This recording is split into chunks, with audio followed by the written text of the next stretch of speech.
باللہ السمیع العلیم من الشیطان الرجیم بسم اللہ الرحمن الرحیم یا ایہا الذین آمنوا اجتنبوا کثیرا من الظن ان بعض الظن اثم۔ معزز حاضرین و ناظرین، السلام علیکم ورحمۃ اللہ وبرکاتہ۔ ابھی آپ کے سامنے سورۃ الحجرات اس کی 12ویں آیت تلاوت کی گئی ہے۔ آیت کا کچھ حصہ آپ کے سامنے تلاوت کیا گیا ہے، اس کا ترجمہ سماعت فرمائیں۔ اے لوگو جو ایمان لائے ہو، بچتے رہو بہت گمان سے، بلا شبہ بعض گمان گناہ ہوتے ہیں۔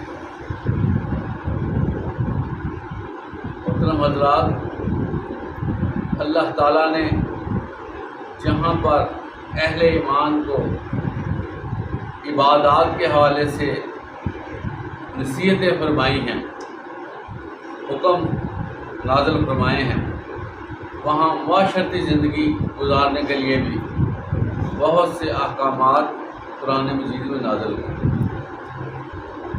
یہ ایک بہت بڑا حکم ہے کہ بہت سے گمانوں سے بچو۔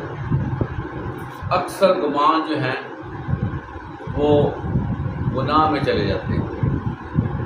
اب گمان کسے کہتے ہیں؟ کسی کے بارے میں خیال کر لینا، نہ بات سنی نہ دیکھی، نہ اس کے بارے میں یقین، کسی نے کہا فلاں کے بارے میں یقین کر لیا، اڑتی بات کو تسلیم کر لینا، یہ ہے بدگمانی۔ ایک ہوتا ہے حسن ظن، جس کو اچھا گمان کہتے ہیں۔ اہل ایمان کو دوسرے مومن بھائیوں کے لیے اچھا گمان رکھنا چاہیے۔ اگر اس سے غلطی سرزد ہوتی بھی ہو، پھر بھی اچھے گمان سے اس غلطی سے کنارہ کشی کر لینی چاہیے، اور یہ سمجھنا چاہیے کہ اس نے غلطی نہیں۔ بہت سے معاملات ایسے ہوتے ہیں جس میں ایک دوسرے سے بحث و تکرار بھی ہو جاتا ہے، ایک دوسرے کو غلط بات بھی ہو جاتی ہے۔ اس کا مطلب یہ نہیں ہوتا کہ اس کو ہم اپنا غیر سمجھ لیں گے، یہ اب ہمارا نہیں رہا، اس نے فلاں بات کر دی۔ ہو سکتا ہے اس سے وہ بات نکل گئی ہو، بعد میں اس نے بھی محسوس کیا ہوگا یہ بات میرے منہ سے غلط نکل۔ تو کوشش کرنی چاہیے کہ ہر چیز کو پازیٹیو بنایا جائے، مثبت انداز میں چیز کو لینا، یہ حسن ظن ہے۔ اس کے بہت زیادہ فائدے ہیں۔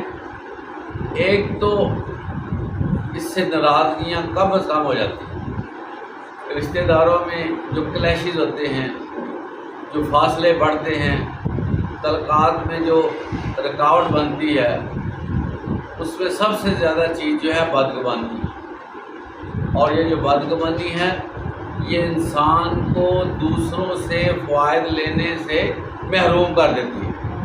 ایک بندہ آپ سے اچھا چل رہا ہے، آپ کے اس کے ساتھ اچھے تعلقات ہیں، کوئی بات ہوئی آپ نے اس کو دل میں بٹھا دیا، آپ نے اس سے سائڈ پہ ہونا شروع کر دیا، تو بتائیں جو آپ اس سے فائدہ لے رہے تھے وہ کہاں جائے گا؟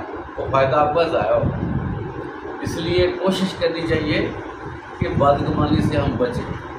بدگمانی حرام کاموں میں شامل ہے، آپ اندازہ کریں کتنا بڑا یہ اس کا گناہ ہے بدگمانی کا۔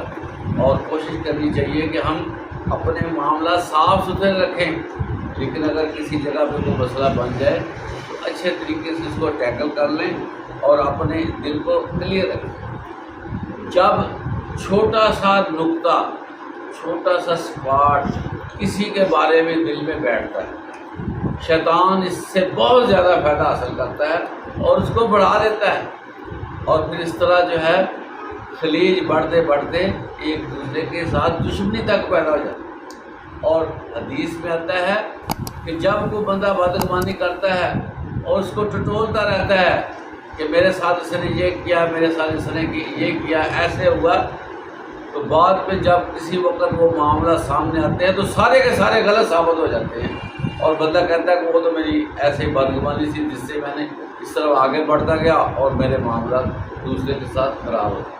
تو اللہ تعالیٰ ہمیں ایسی حرام چیز سے بچائے جس سے ہمارے اور دوسرے کے تعلقات خراب ہوں، اور اللہ تعالیٰ ہمیں اچھا گمان پیدا کرنے کی توفیق عطا فرمائے.